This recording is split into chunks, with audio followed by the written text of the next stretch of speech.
Hi, beautiful people. Welcome to the Fort Salem Library, where we read you your fanfiction. So sit down or don't, relax or don't, and enjoy these stories in a way you have not before. We at Fort Salem Library do not own Motherland Fort Salem or any of the related characters. The Motherland Fort Salem series is created by Elliot Lawrence and owned by Freeform. This story is a work of fanfiction and is meant for entertainment only. We are not making any profit from these stories. All rights of the original Motherland Fort Salem story belong to Freeform.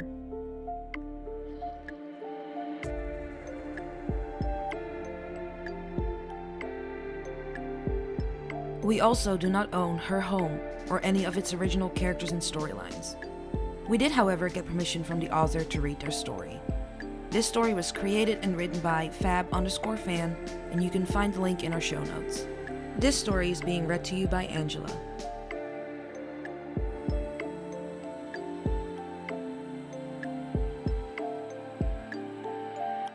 Her home. Fire. In her lungs, her throat, her stomach. Everything burned. Burned and twisted and rotted until there was nothing left. Nothing but ash and sorrow and regret. So many regrets. Rael struggled to breathe, to take in one tiny speck of air, to live. She could feel her skin crackling. The inferno scorched her veins, her blood, her mind. God, it hurt so much.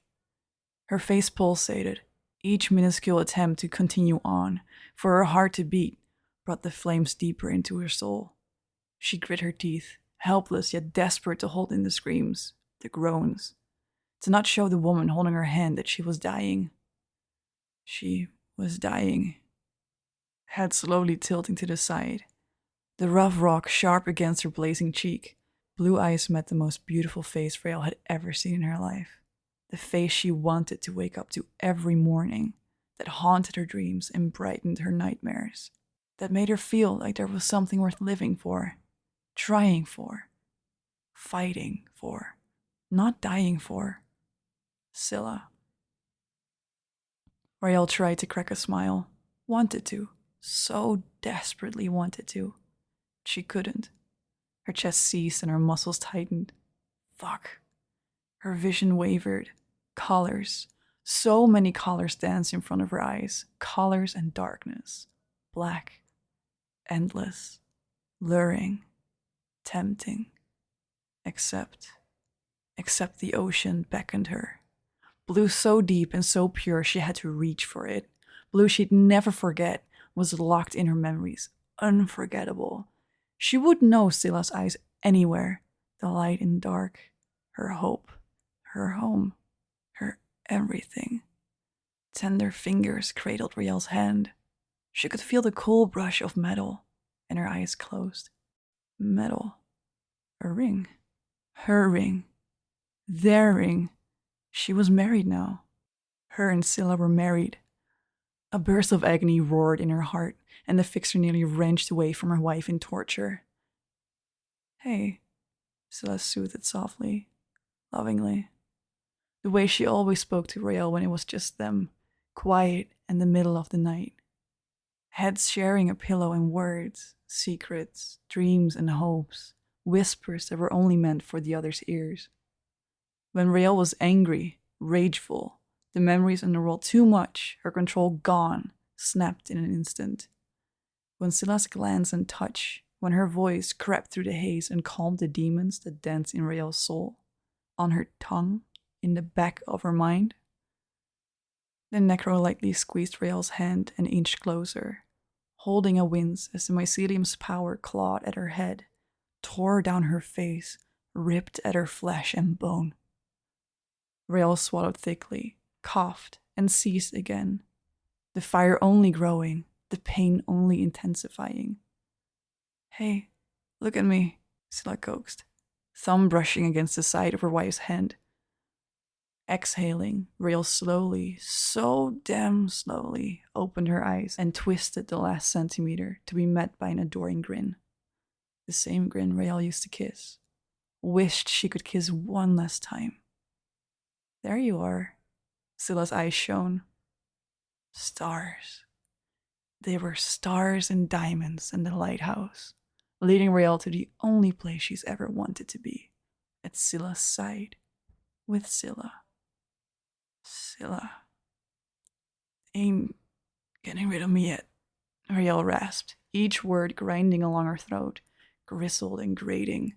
Her hand fell into Scylla's grasp, the tip of her thumb grazing the ring. Wife. Scylla's smile wobbled. Rael saw it. She saw Scylla.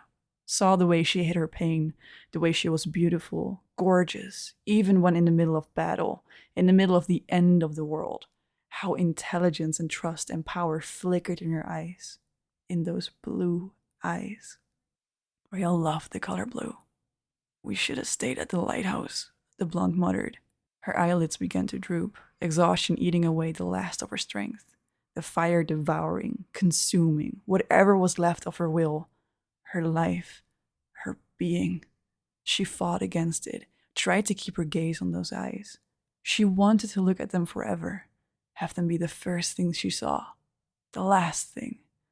Look at heaven in the form of the only woman she ever loved, the only person she ever wanted, needed. Forcing her eyes to stay open, the scraggly skin of Scylla's cheek hooked into her vision. Scylla was hurt because of her. She'd hurt Scylla. Her power, this gift, this curse, this thing she could never truly control, hurt her lover, her wife, her wife. The guilt poured into her, the regret, remorse. She was sorry, so damn sorry. This isn't too bad, Scylla whispered. Rael's jaw quivered. I'm sorry. No, Scylla shook her head, her grip tightening, her voice tightening. You have nothing to be sorry for. Hurt you. I hurt you. Rael weakly tried to touch her, soothe the ache, cup her face like she always did. She couldn't lift her hand, she couldn't move. It hurt so much, but not as much as knowing she hurt Scylla. I'm okay. Scylla kissed her hand, let her lips linger as she stared over at the other witch. I'm okay, Rael. No. Rael shook her head, tears pricking the corner of her eyes. Yes, Scylla said resolutely, firmly. I swear, you would never hurt me, Rael.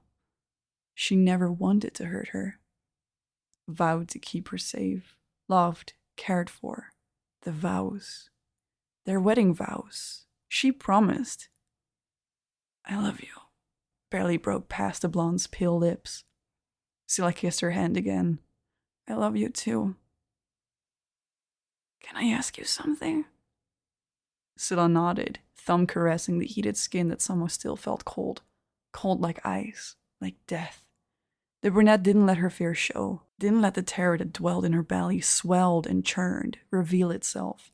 Used every tactic she ever learned in her life to hide what was happening in her mind.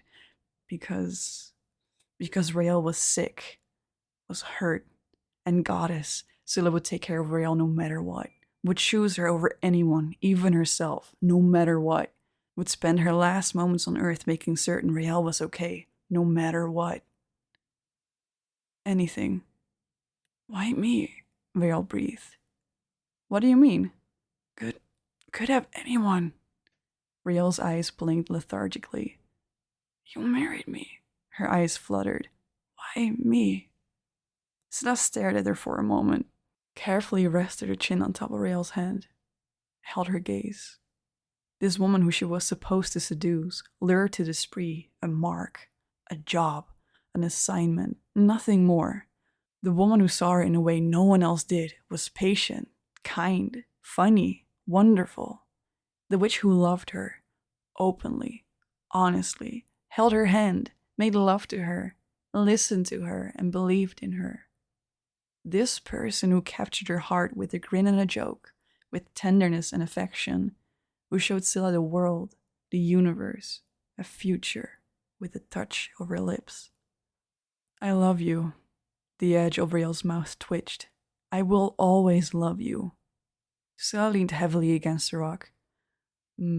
My parents once told me that love was home, was finding home. We we were always moving, hiding, never stayed in one place too long, but we had each other. My parents had each other. Our family. We had our home. She wet her lips and dipped her chin, held the kiss on Rael's hand. You're my home. The edge of Rael's mouth lifted slightly. Home. Syl nodded. Rael's eyes closed. Syl. Yes? Can we move back to the session? After this? I like that. No, a place. By Pop. Got a big yard. Need some fixing, but could be nice.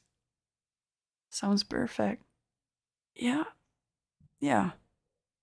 Maybe get a dog. Syl's throat bobbed. She wanted a dog as a kid. She could never have one, being a dodger. She knew Rael had one when she was younger, a stray she and her dad found one day. Both collars still talked about her sometimes. Collars were strays after all. Didn't quite fit in anywhere or with anyone else, so they clung to each other.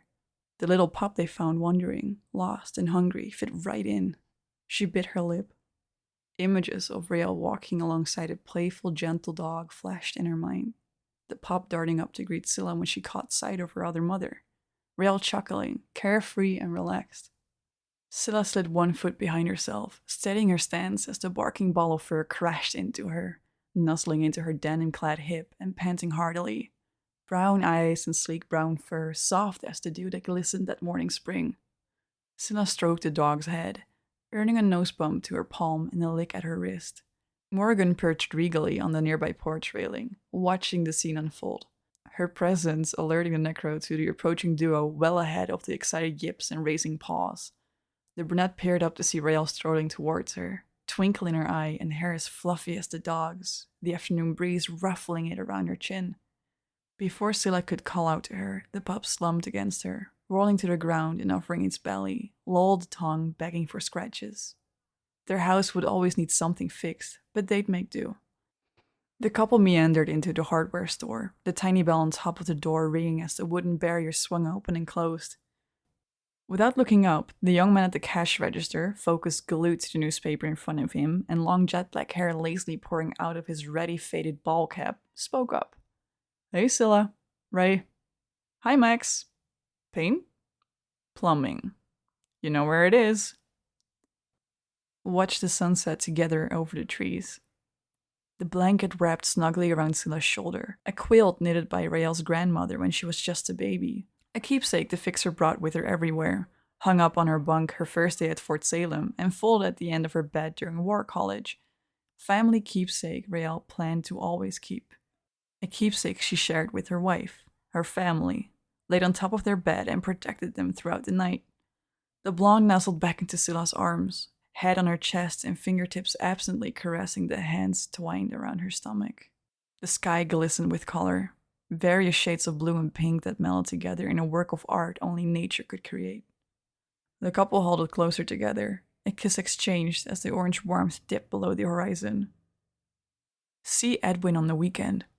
The truck door slammed closed, the older man's wrinkling visage popping into view a moment later, his face lit up as he spotted the two women. Stella! Edgar! Scylla called back. Rael rolled her eyes, but the twist of her lips gave away how happy she was that her wife and father loved each other, as the man scooped the brunette up into his arms. How you doing, kiddo? Edwin rubbed her back. Good. We're good, Scylla replied, giving me a little squeeze. That's good, Edwin nodded, letting her go. I hope you've been keeping that one out of trouble, though. Don't need the marshal paying me another visit. Rael's eyes rolled hard. Take walks and drives together. The stars glimmered like ships in a vast ocean overhead.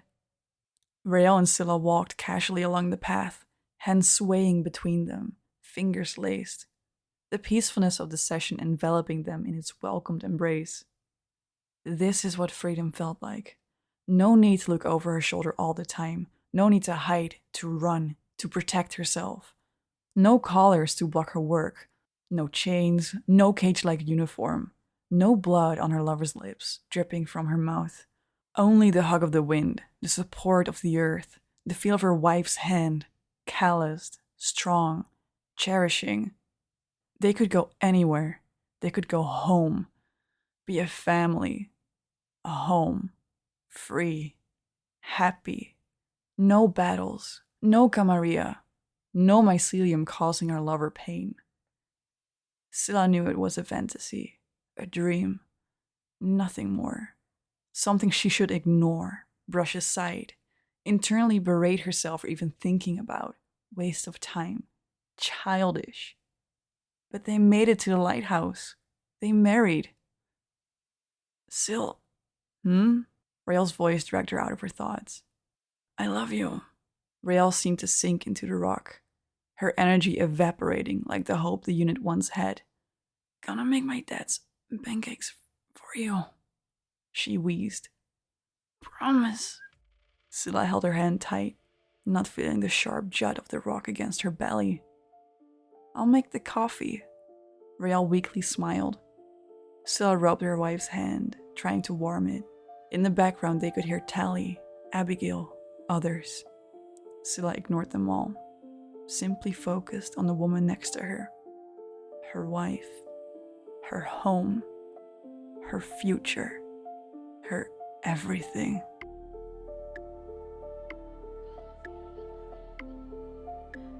Please find the fanfiction you just listened to on Archive of Our Own and leave the author some love. Without them, this wouldn't be possible, and we want to thank them from the bottoms of our hearts for creating these amazing stories and keeping the show alive.